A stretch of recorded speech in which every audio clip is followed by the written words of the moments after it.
Yes, it's no Jabal al Akhtar, but we have some long climbs and tactics to talk about in some European racing. Yesterday in Tour de la Provence, horrific weather, rainy.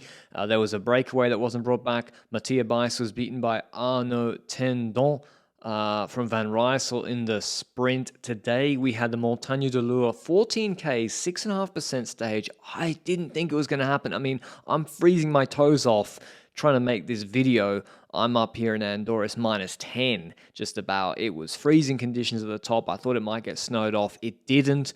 And yeah, the sacrifices I make to make YouTube videos. Ineos here with Carlito Rodriguez, Riccatello, the new signing for Decathlon with Aurelien Paris-Pantra. They're the two strongest teams. Langolotti controlling the breakaway for Ineos Grenadiers. Carlos hasn't raced since the Tour, I think, last year. Riccatello struggled with the descending last year. Decathlon got him in a nice pocket in front, surrounded by their strong teammates.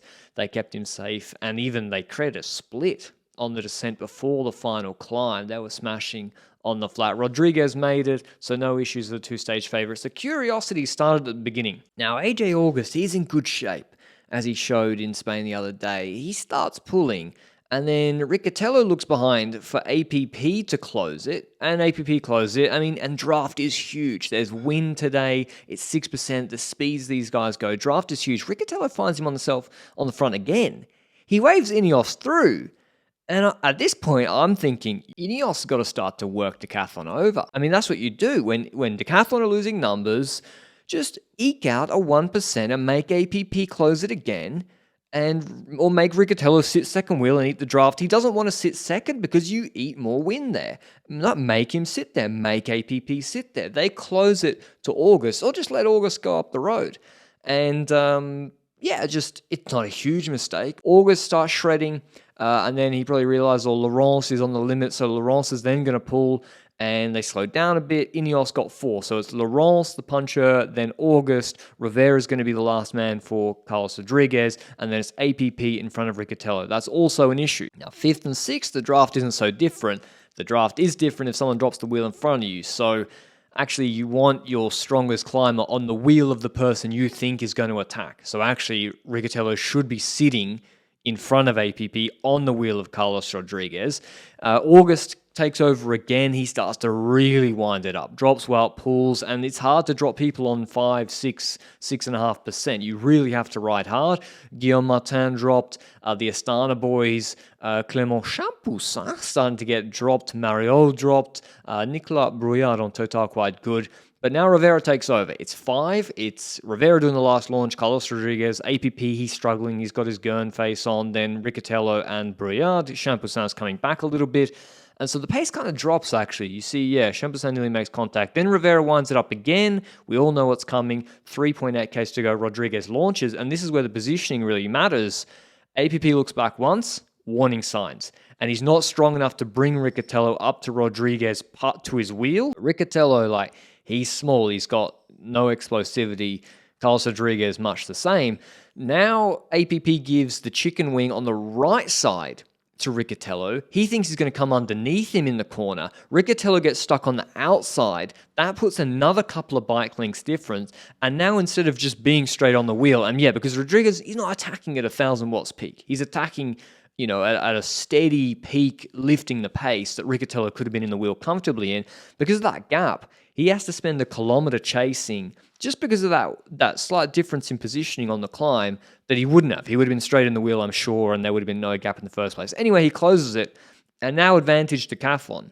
They've got 2 best riders on the climb and no Ineos second rider. So Rodriguez, he doesn't want Aurelien Paris-Pantra to come back. He's by far the quickest of these 3, and he doesn't know where his teammates are. He's used them to launch him on the climb. They had one plan, make the race as hard as possible on the climb, launch Rodriguez, he would go clear and win the stage. But then when that doesn't happen, they get an out because Brano Rivera comes back to Aurelien Paris-Pantra, which actually suggests he's stronger than APP in the first place because he did the lead out. He then came back to APP, who was riding full to catch Rodriguez and Riccatello. And now these two kind of stop. And we saw this in Figueira Classic with Aaron Baru today. Riccatello saying, I got APP behind. And I think in a game theory perspective, you have to commit to one action, which is Rodriguez. If you're stronger than Riccatello, then you should stop and attack him properly, try and get a gap like you did before, or ride absolutely full so that you have, I don't know, Riccatello has nothing left for the sprint. The problem is the draft. Or stop, let Rivera come back, play out the numbers. Maybe Rivera's stronger than APP. And if it's a group of 4, then you can attack from fourth wheel, catch Riccatello by surprise. And that's what I thought he was going to do. At 1K to go, it looks like he's standing him up. He's going to let APP come back. Rivera's been sitting in the draft. Rivera's very quick and he's obviously in good shape. And he doesn't. He kind of stops. Then he just rides tempo again on the, but it's not an attack, but it's not enough. I don't know. He's clearly recovering. Like, they did slow down a lot. And I think APP was playing too. APP at this point stops riding full, or he's very conscious of Rivera in his wheel. And with 800 meters to go, he's like, they were 2 seconds behind. Rodriguez starts to just ride, not full again, but hard enough. And if you look at the wind direction overhead, I mean, if you don't believe me when there's wind, visually, you can see the wind today. Look at that. The trees were having the snow shaken off them. This was, I mean, they were lucky maybe to have this stage go ahead. They got, it was a bit of sun out, but the wind was really, really strong. Riccatello's sitting in the draft. Now it's too late. APP's like, I'm not bringing Rivera back because he will mug everyone in the sprint. Riccatello's getting ready for the sprint, but he's been chilling in the wheel. Rodriguez has been riding on the front. And then 180 meters to go, there's like 4 wet corners coming up. Riccatello gets the jump. Neither of these guys can hit like 900 watt peak on a sunny day in Barcelona, let alone a wet, late afternoon on Montagne de Lure, also known as Stoke. And because the corners, even though Riccatello missed a corner, he beats Rodriguez in the sprint. Rivera beats APP for the sprint for third, so he was profiting in the wheel. And Luke Rowe says, thanks very much for coming. Beats his former team that he's now the DS at Decathlon for. So Riccatello takes the stage, which also means likely the GC because of bonus seconds. Tomorrow's like a sprint stage or bad weather. I mean, it all could change, but I thought it was very interesting tactically. What do you think? Should Rodriguez have stopped, let Rivera come back? Did Decathlon just play it really, really well? Could Rodriguez have just won the sprint anyway if he launched first? I found it a very, very interesting finish. Hope you enjoyed the video, and I'll see you in the next one. Ciao, ciao.